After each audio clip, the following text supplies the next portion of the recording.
The movie starts, and we see a woman named Emma with her 17-year-old daughter, Noah. They are in a car, and Noah does not seem to be in a good mood. It is revealed that Emma has married a really rich guy who lives in a big mansion, and now Emma has to move in with him. But Noah does not want to live a luxury life like that because she is too used to simplicity. She tells her mother that she wants to live somewhere else, but her mother makes it clear that she does not have an option in this because she is still not 18. They get to the big mansion where Emma's rich husband welcomes them. He talks nicely to Noah, but she's really rude to him.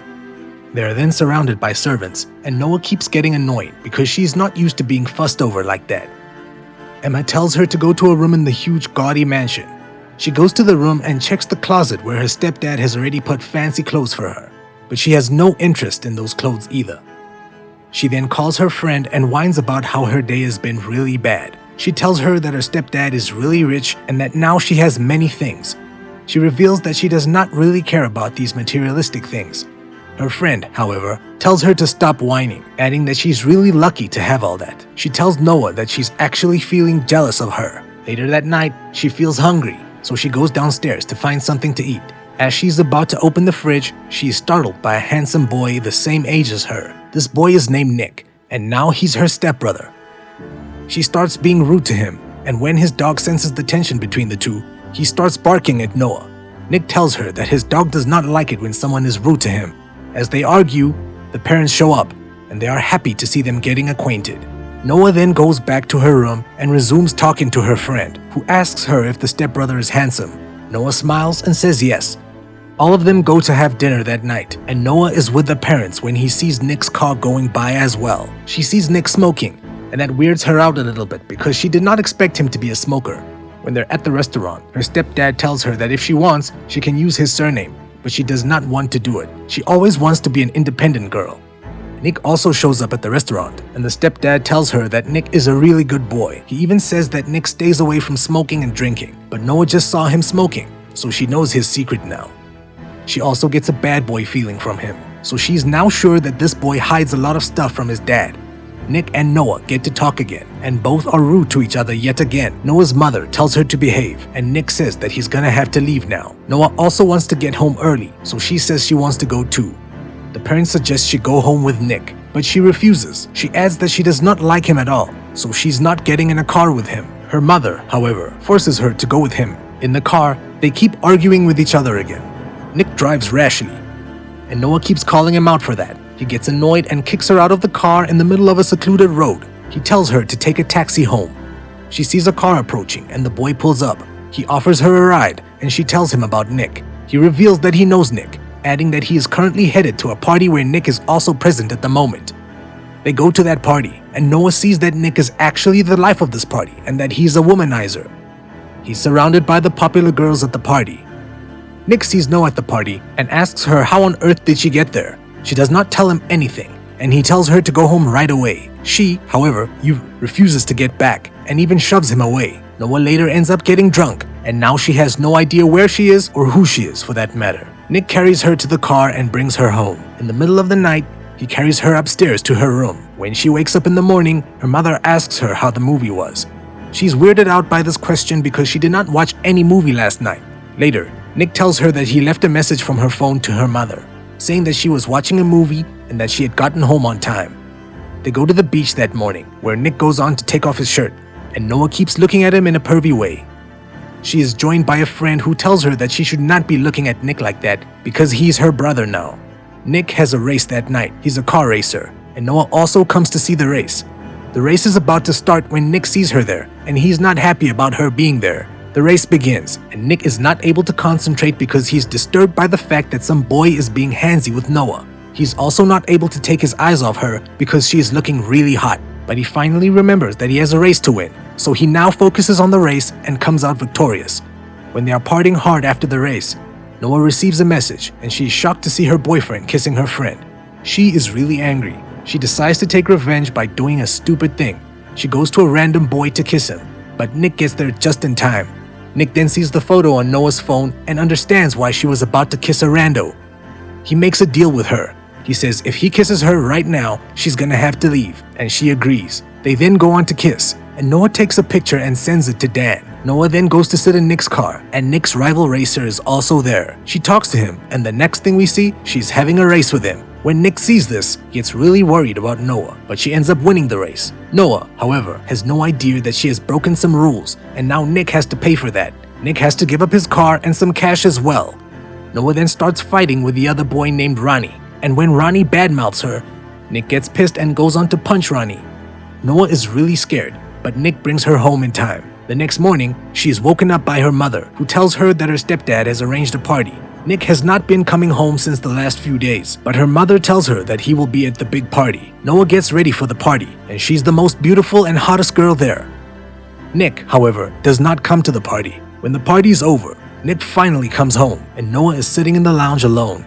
She looks really hot, and Nick sits beside her. These two have now started liking each other. They get to talk, and there is this sexual tension between them. The next thing we see, they're having a wild steamy hormone sandwich. The next day, Noah's washing her own car when Nick is standing in the balcony looking at her. When Noah notices him looking, she starts spilling water on herself, and her clothes are now wet. It is clear that she is more than happy to seduce her stepbrother. Nick gives her a smile, and then Emma shows up with her boyfriend, Dan. Dan tries to say hello to Noah, but she, of course, does not feel like talking to him because she's in love with Nick, and she, of course, knows Dan was cheating on her. Noah then goes to have a swim in the pool, and Nick also joins her. They go on to make out again, and Dan is shocked to see that. Emma calls Nick, and he pretends to be at a distance from Noah, as he does not want their parents to know what they've been up to. Noah is now pissed at Dan for being there, so she tells him to get out of the mansion right away.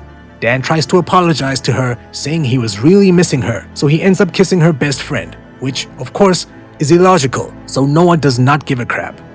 Noah is later out when he runs into Ronnie. Ronnie again starts talking dirty about Noah and Nick. Yet again, Nick gets into a fight with him when he comes home later that night. Noah is sleeping, and he has bruises on his face. He goes to Noah's room and starts kissing her on the belly, which wakes her up.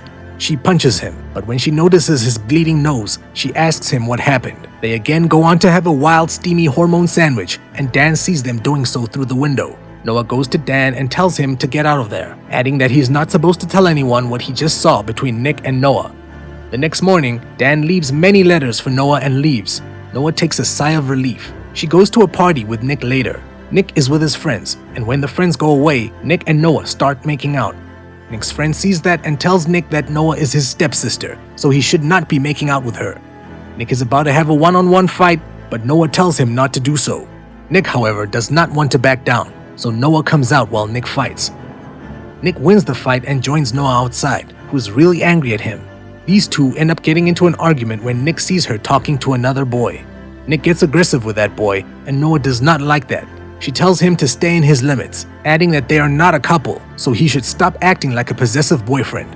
Nick gets hurt by this, and for the next day, these two do not talk to each other. One day, Nick's dad comes to him and tells him that Noah's real dad has come out of prison. He tells them that the man used to abuse Noah. He used to beat her up, and the marks of the beatings can still be seen on her body. He reveals that Noah's real dad wants to kill Noah and her mother, so they're gonna have to be careful from now on. Nick and Noah finally start talking, and Nick is always by her side now. He's very protective of her, and they are now in love, but they do not want to reveal it to the parents, of course. Nick and Noah spend their nights together. One night, they're in Nick's room after a wild steamy hormone sandwich. Then Nick's dad comes to tell him about Noah's sickness, but when he sees these two together in bed, he is shocked and gets pissed at Nick for being so stupid. Stupid Noah and Nick later go out, and Nick tells her that their parents are not gonna let them stay together now. So this is the only night they have. They should make this night special. They go to the beach in the middle of the night and have a wild steamy hormone sandwich. When they are done, Nick suggests that they run far from this place, but Noah does not agree. When they're on their way back, they make a stop at a store, and Noah is still in the car while Nick goes into the store to get something. Ronnie gets there and goes on to kidnap Noah. Nick right away goes to the parents and tells them how Noah just disappeared from the car. He himself does still not know that Ronnie has kidnapped her. They call the police, and soon the CCTV footage is pulled up. When Nick sees it, he right away recognizes Ronnie. He tells his dad that this guy is actually his enemy, and he has been talking about Noah for a long time, and this is why they got into a fight as well. It is later revealed that Noah's own father is the one behind her kidnapping. The father then calls Emma and tells her that he has Noah. He tells her to bring a buttload of money if they want Noah alive. Nick's dad right away agrees to pay up. He gives them the address and threatens to kill Noah if they dare try calling the police. They go to the given location with the money, but they still bring some police officers with them who are, of course, disguised as just passers-by. Emma tells her new husband that she knows very well that this man does not need money. He's doing this only to hurt and agonize them. Noah's father has cameras and microphones set up all around so he can both see and listen to their conversation. Nick then tells a lady officer that Ronnie won his car from him in a race, and he had a tracker in that car. They right away track the car, and now they know Noah's location. Noah's dad gets to know that they have been tracked, so he gets out of there with Noah. Noah is the one who is driving, and she's a fierce driver. It is revealed that her dad is actually the one who taught her how to drive. When Noah refuses to drive, her dad puts a gun on her head and tells her to keep driving. Nick also gets there in time. He brings his car right next to Noah's car, and Nick tells her to bend down. As she does that, the lady officer shoots Noah's dad in the head, and he dies on the spot. Noah comes running to Nick, and they embrace. That night, when everyone has gone to sleep, Nick manages to sneak into Noah's room, and they have a wild, steamy hormone sandwich. In the next scene, we see Noah's mother and Nick's dad, who say they are going to have to put an end to their relationship because it's not right. And with that, the movie comes to an end.